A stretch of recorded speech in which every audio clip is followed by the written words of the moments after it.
Well, Skip, I think they just need bodies. When you look at what they have Micah Parsons, who's a bona fide superstar. They have Vander Esch. He's kind of slipping. He's not the same guy that he once was. The other weak side linebacker, Luke Gifford, primarily a special teams player, and Story Jackson, who's an undrafted rookie. Now, Skip, there's a reason why Anthony Barr was available, and they're 2 weeks into training camp. Now, if Minnesota thought he was like that, because you got to remember now, he last made the Pro Bowl in 2018, only played 13 games in the last 2 years. Now, if he can give you glimpses of what he once was and can play a season, I believe he's better than Luke Gifford and Story Jackson. So now you would have a nice trio: Vander Esch, Micah, and Anthony Barr. But I mean, he's only cost you $2 million, can rise to $3 million, which is not a ton of money. No. Considering that Von Miller was, Von said he would have taken less than the $15 million, which would you have had to bring him in around $13.5, $14 million. So for me, Skip, I just think they need a body. Now, if he can regain some of that form, I'm not saying he's going to go back to being a Pro Bowl level player, but if he can regain some of that, I believe he's better than those last two guys that I mentioned, and he can definitely help. Yep. And so that's the thing. Can he remain healthy? Normally, guys, as they get older, they don't get healthier. He's been nicked a lot, played 13 games over the last 2 seasons. Yep. So 13 games, that means he's missed 20 games. 17 and 16 the previous year, that's 33 games. He's only played 13. So he's missed basically the equivalent of little over a season in the last 2 years. I think that's why he was available, and we'll see what he can provide for the Cowboys. But if he's healthy, he's definitely better than a lot of what they have on their roster and what they would have to trot out there during the season. Okay.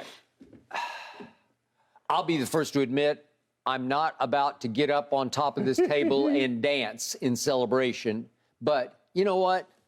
At least Jerry Jones finally did something. He added somebody. I'm happy something just happened. He said 2 days ago, I have no urgency to go out and get a receiver, even though James Washington fractured his foot. You need one. Even though your strength, the receiving core, now looks like a weakness, right? Right. So here we are. And what has come clear and clear to me, Jerry has finally decided, well, I paid Dak a ton of, like a ridiculous amount of money. I overpaid Dak. He admitted that at their news conference when they announced the deal.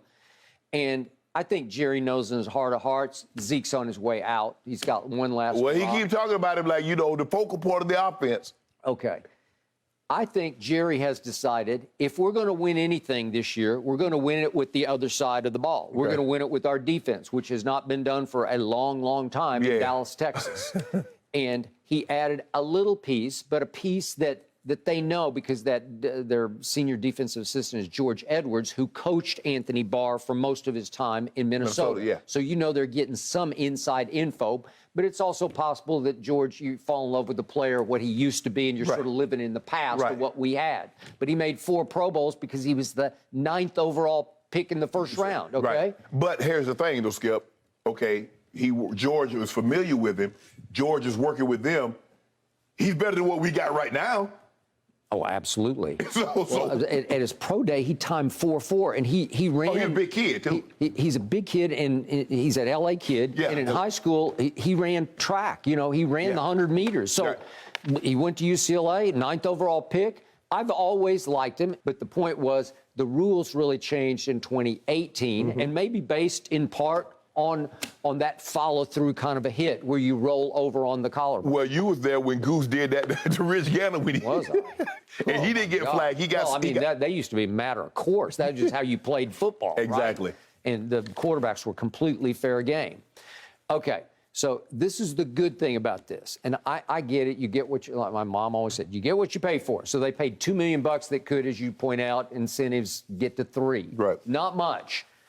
But now you have, in your linebacker core, the 9th overall pick, Anthony Barr, and you've got Micah, who was picked 12th overall, and you've got Vander Esch, who went 19th overall. So at least you have some high draft firepower in your core. And all of them have had their moments, obviously, and we hope Micah's going to have a whole lot of 11 from heaven moments going forward. Okay, So I'm reading a story in today's USA Today, and now I'm getting to the golden moment here for me today. And it's the end of the story from the Cowboy camp about the addition of Anthony Barr. Right. Here it is. Ready for this? Yes. This is dear to my heart. If Barr is solid in coverage, the Cowboys would have more freedom to line up Micah Parsons at defensive end. Right. That's a goal, Dan Quinn told USA Today Sports. Quote, I'll do that again some this year where he'd be a D end for the whole game. When I feel like I need that, I'll do it, said Dan Quinn. Right. What have I pounded the table for? I don't care if his hand's in the dirt, just stand him up on the end. Right. He's a rush in to me. That's what God gave him the ability to do the best. Right. When he made his splash plays last year, it was from that position, Right. lined up that way, not dropping back into coverage. So I'm hoping that Anthony Barr, at age only 30, he's 30 years of age, Right. and he's had, that you said, knick-knack injuries. Well, he tore his pec muscle, and it cost him most of the 2 years ago season. It was game 2 that he tore his pec in. And then he had some hamstring and some balky knee issues last year that cost him, I think he played 6 total games. Okay, so are we going to see that again? Maybe. But if he can stay relatively healthy, I'll bet you he can still run pretty well. Yeah. And I'll bet you he can cover reasonably well. Yeah, he was always a good coverage backer. That's the point. That's really what he does the best. So if he can take that duty away from Micah for the largest part, maybe Dan Quinn can quit getting cute and say, look what I can do with my jack-of-all-trades Micah Parsons. Right.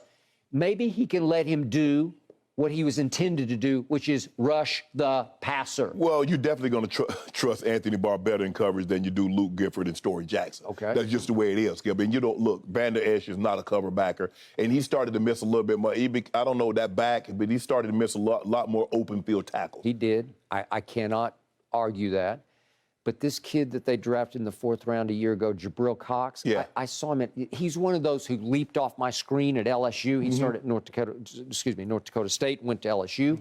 They stole him in the 4th round. And then last year, he's starting to come on, and he wrecks his knee, ACL tear. Right. And this year, he has been dominating in camp. And then yesterday, his knee started to balk again. It was sore, and he had to sit out. Right. But he's going to be in that equation Right. at some point if his knee will hold up. So my point to you is, it feels like the strength continues to be on the other side. Right. They're known for sis-boom-ba offense, and they did lead the league in points and yards last year.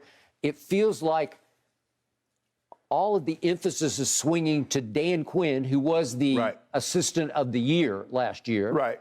And I don't know how he came back to Dallas, but I think a lot of people wanted him to be a head coach. I think but here's the thing, Skip. Yes, your team led in yardage and touchdowns and things of that nature, but it was because the defense took the ball away Okay, and gave that you helped. short fields. You're right. So the question I agree. is, can they take the ball over at that rate? Well, my team led the NFL in takeaways. Yes. Led. So can they do it again and sit you up on short fields? And so you can produce the points that you can lead the league in scoring. Because all I know is last year in the playoffs, y'all ain't lead no playoffs in scoring. Nope, we did not. Could Micah Parsons lead the league in sacks? Could Yeah, of he course. get to 20? Yeah, it's possible. Yeah, very possible. Okay, that's what we need, because that's the kind of fire starter that can just detonate the whole team. Well, you better he hope. is the superstar. on Well, this team. it works if your offense can get a lead, and then he can become one-dimensional, and then you can just line him up and don't have to worry about dropping him in coverage. Okay. But is your offense going to have a lead? Or are you going to be playing from behind like y'all normally do? Maybe we'll pick 6 to leads. Okay, we'll pick 6. Yep. Okay. All I know is your guy didn't even make the top 10 Shots corners. fired, On Shannon. Madden. Well, he can't run. Thank you for watching. You can subscribe here to get the latest from the show, and be sure to check out more of the best clips from Undisputed, or go watch a few other segments from our other shows on FS1.